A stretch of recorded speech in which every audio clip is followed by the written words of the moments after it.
Hello friends, in this particular session I am not going to discuss anything on electrical engineering or DC machines or electrical circuit theory, nothing like that. Today I want to talk about a topic which is very close to my heart. Right from when I was in teaching for 2 years, and after that 2 years I shifted to the Department of Atomic Energy, and presently I am working in the industrial sector. But when I was teaching, I always used to have a question inside my mind, like what has happened to our engineering education system. Now, in a study which was conducted by an organization called, I think, Aspiring Minds, it was found out that in the service sector, only 18% of the graduates who pass out are employable. And in the product-based companies, only about 3 or 4% of the people are employable. And in the BPO sector, about 39 to 40% of people are employable. But in the BPO sector, you are getting the job because of your language fluency, and for that you have to thank your teachers in 10th or 12th or your school. That is not related to engineering. But then what is happening in the other fields? Now, this is software industry what I am talking about. But in the design sector, in electronics or electrical or chemical, it is found that in chemical engineering, about hardly 1 or 2% people are employable, and in other branches like electrical, electronics, mechanical, other branches, only about less than 6% of the people are employable right after the college. Now, what is happening here? Why is this gap getting created? I have always wondered about this, and I will be sharing about my about what I have thought in my time in teaching and in the industry, what I have discussed with my colleagues in the industry and colleagues in teaching now.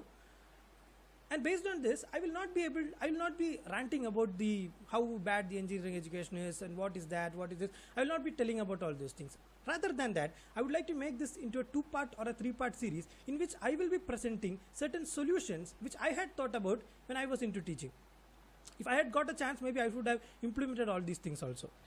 Now, basically, the main issue here is, once you get a student inspired into engineering, or as a matter of fact any subject, it can be arts, it can be commerce, anything, if you get a student inspired and ignited, if his mind is ignited, he is going to do well. So ultimately the solution is to get people ignited. So to achieve that ultimate solution, what are the steps that we can do? That is what I am going to present. Now, you should make people who think that the small aim is a crime. This Abdul Kalam has told that small aim is a crime. People like that should come out of engineering colleges. And who can do that? It is the responsibility of the college management and the lecturers and the professors and the assistant professors who are teaching in these engineering colleges to ignite that thing in the student. Now, where do you ignite it? Now, you cannot ignite suddenly somebody in the 4th year who has never been ignited or who never been inspired. You cannot ask him in the 4th year, okay, you get ignited now and do well. You have to do well in that. So it does not work like that. It is a gradual process. But once you do that, you are going to follow that throughout your life. Like driving, you may take 10 days or 20 days to learn driving. But after that, and if you have sufficient practice, you are never going to forget it. Therefore, the first solution, the first step to attaining this ignited minds would be catching the people young. How do you catch the people young? That is, when they join the first year of engineering, you should make them realize the importance of engineering, how it is a professional course, and what all things you are going to face and how you should overcome all those things. What is the world which you are going to face? You should make them realize this right from the first year, that they are not going to do something very, very easy. You should make them understand that they are going to do a professional course and they will have to deal it professionally. Now, there are basically two kinds of people who join engineering colleges right after their 12th. Because of this high internet penetration which has happened now, there are some people who may have watched a lot of videos of lectures in MIT or Stanford and all those, some Walter Lewin lectures which are very inspiring in fact. So they might think that my education also is going to be maybe not that high, but I will get a good standard of education in my engineering college. And there might be another set of people who is going to think, because he has watched a lot of videos maybe on how bad the engineering education is there in India. He might have seen all those videos. So he is coming with a prejudice that I am not going to get anything in this engineering college. My parents have forced me and I am doing this course. Now it is the responsibility of the teachers and faculty and the management to identify these people, and the first kind who are thinking that they are going to get great education, they should get great education, and the people who thought that they will not get great education, you should make them realize with your actions that they are going to get one of the best educations that they can get.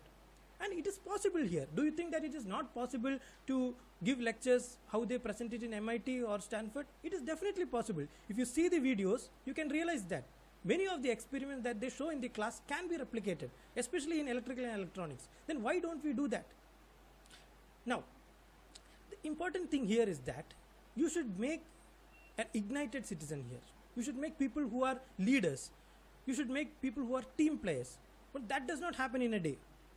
Again, you cannot ask a fourth year suddenly to become a team player, and all those things doesn't happen. You cannot attend a 1-week course on personality development and suddenly become a leader, suddenly become a team player. That does not work like that. It is a gradual process. It should come right from the first year. The work should start right from the first year. So what you can do for that? You can organize certain events in the college in which they are able to understand the importance of their education, their engineering education, and also these team players, being a team player, being a team leader, and all those things. For that, the best thing for first years, what you can do is to organize project fests exclusively for the first years, so that they also get a sense that they are into a real professional course where they are given responsibilities right at the first year. Because the person who is going to organize the event, he will get a lot of managerial skills, the student. And the person who is going to lead the technical team, he will have a lot of technical knowledge. And the people who are going to work on individual projects, they will be applying whatever they have learned in the first year, or maybe some people know coding right from the 10th class, 12th class also. They will also be applying all those things, and they will be able to present it to an audience. And that is a great thing that you can do. Do not think that these people are first years, they cannot do anything. No, it's not like that. Give them an opportunity, organize project fests only for the first years, maybe 1 or 2 in a year. It is a long course. First year is whole 1 year. Can't you spend 2 or 3 days for that? Definitely you can do. It is just that you need the motivation. Okay. Another thing is that once a student joins your engineering college, now it is your responsibility to take good care of them. Now, if that person is not studying properly, identify why he is not studying properly. And for this, I have seen that in many colleges they do remedial classes with the faculty stick. I am strongly against that. The remedial sessions should be taken by the students under the guidance of the teachers. Now, in a particular class, there might be at least 10 to 15 students who are really bright. You should make the students organize remedial sessions among themselves. So there will be a group of maybe 6 or 7, and each group will have a leader, and these leaders will communicate with each other, and they will organize remedial sessions and they will select students, and the teachers have to select students from the particular class. So it's 10 to 15 people will be coming and giving small lectures on difficult topics to their friends. This will build a lot of bonding among students, a sense of teamwork. And the person who is organizing these sessions, he will feel a sense of leadership. And the person who is taking the classes, he will feel happiness that he is presenting something which is helping his colleagues, his fellow students. This is a very important thing. So I would like to conclude this video by reiterating the point. The first step should be catching them young. This is the way how we can achieve great engineering education. So I hope you have liked this video. More videos are going to come like this. So if you like this video, please like, share and subscribe this channel, and I'll see you in the next lecture. Thank you.